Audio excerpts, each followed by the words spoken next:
खेल जो है, जो आज यूनिस बोल रहा है कि मैं रिजाइन करने को तैयार हूं।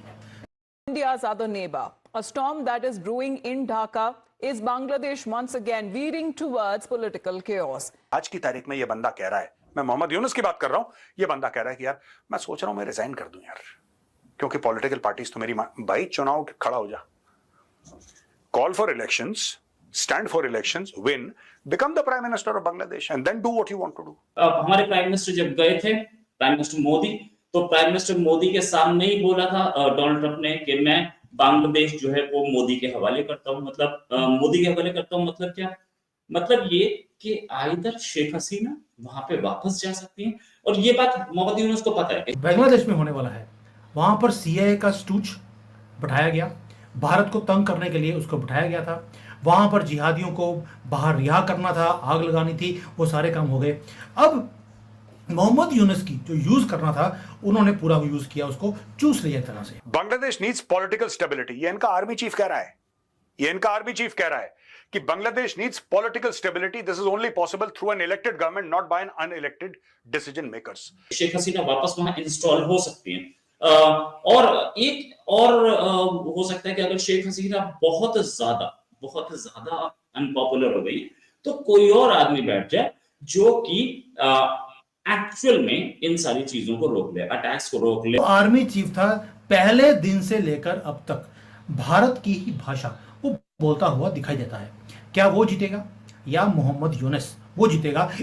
अब आर्मी चीफ बांग्लादेश का ये कह रहा है कि भाई एक बात बताओ, और पूरा बांग्लादेश ये बात जानना चाहता है कि तुम्हें बैठाया, यही चीज मैं कह रहा था, यही चीज दोस्तों मैं कह रहा था, इतने महीनों से कह रहा था, 9 महीने से मैं ये बात कह रहा हूं। ये अगस्त में इन्होंने निकाला शेख हसीना को, तब से मैं एक ही सवाल पूछ रहा हूं बांग्लादेशियों से कि ये मोहम्मद यूनुस को कुर्सी पे बैठाया किसने? भाई जरा ये तो समझा दो।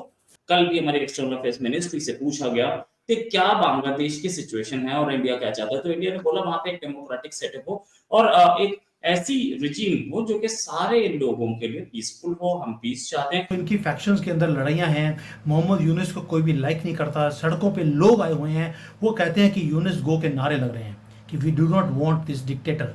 वहां की आर्मी इसके अगेंस्ट है, यहां तक कि जो इसके थोड़े बहुत जो इसके चाहते थे वो भी इसके अगेंस्ट होते हुए दिखाई दिए। It's none of your business, तुम्हारा क्या लेना देना, तुम तो इंडियंस हो, तुम्हारा क्या लेना देना है, बांग्लादेश का इंटरनल मैटर है। चलो ठीक है भाई, हम चुप रह जाते हैं।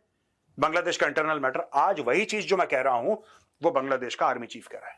ही is saying exactly what I have been saying for this past 9 months. Mohammad Yunus को कुर्सी पे किसने बैठाया? ओ भाई तू है कौन? तुझे वोट किसने दिए? अब बांग्लादेशी भी प्रोटेस्ट कर करके थोड़ा सा थक गए। उन्होंने बोला कि 2-4 दिन रुक जाते हैं, फिर हम प्रोटेस्ट करेंगे। वहां पर वायलेंट प्रोटेस्ट हो रहे थे, वहां पर हिंदुओं के ऊपर अटैक हो रहे थे, मंदिर तोड़े जा रहे थे। ऐसे में वीजा कम इशू हो रहे थे, और इंडिया जो वो लोग आते हैं अपना इलाज करवाने के लिए, इसके लिए बहुत सारी चीजों के लिए आते हैं, एजुकेशन के लिए भी आते हैं, पहले भी आ रहे थे, अब भी आ रहे हैं, जॉब के लिए भी कई बार आते हैं, बहुत सारे इलीगल भी हैं यहाँ पे जो कि काम के लिए आते हैं। फिर अगर ये इंडिया से कुछ भी लिंकेज कर देता, क्योंकि जमन लगातार इसकी डेमोक्रेसी की बात कर रहा है, चुनाव कराने की बात कर रहा है, और काफी लोग सोच रहे थे कि जमन गद्दी पे कब्जा कर लेगा। He has not tried anything like that. Extremely anti-Indian. जो next leader आएगा could be very anti-Indian, and that's okay. That is Bangladesh's position. But then we will consider it a position that has been blessed by the Bangladeshis. आज की तारीख में जो बांग्लादेश की position है, that is not blessed by the people of Bangladesh. That is blessed only by one person, and his name is Mohammed Yunus. Mohammad Yunus की government जो है उसकी सिचुएशन खराब हुई है, उसका जो एग्जिस्टेंस है वो खतरे में आता दिख रहा है हमें। ये भी मोहम्मद यूनुस की जो गवर्नमेंट है उसके खिलाफ अब अमेरिका स्टेटमेंट दे रहा है। अरे यूनुस साहब अगर चुनाव में उतरते हैं तो इनकी हार पक्की है, इनको कुछ भी नहीं मिलेगा। तो इसके कारण जो है ये कह रहे हैं कि मुझे हटा दो, इज्जत से रुखसती चाहते हैं, बेइज्जती करा के नहीं जाना चाहते हैं। राहुल गांधी तो है नहीं। हेमंत बिस्व शर्मा जी ने भी मिलिट्री एक्शन की बात करी, कहता कि अगर तुम हमारे चिकन नेक पे तुमने हमला बोला, हम तुम्हारे 2 चिकन नेक पे हमला बोलेंगे। एंड ऑफ स्टोरी यार, यही भाषा बांग्लादेश समझता है तो यही भाषा बोलो। एक फैक्शन हो जाएगा डिप्लोमेटिक यूनुस के साथ, जिसके साथ जो है फॉरेन फोर्सेस होंगी। दूसरा जमन का हो जाएगा, और दोनों जनों को हथियार, भाई लड़ेंगे तो हथियार चाहिए। हथियार कौन देगा? डीप स्टेट देगा। डीप स्टेट देने के लिए लॉयल्टी खरीदेगा। लॉयल्टी में क्या होगा? कंट्री के रिसोर्सेस। या जियोपॉलिटिकल एडवांटेज, यही चाहिए होता है और यही डीप से ले रहा है। जय हिंद दोस्तों, स्वागत है आपका द जी न्यूज़ चैनल में।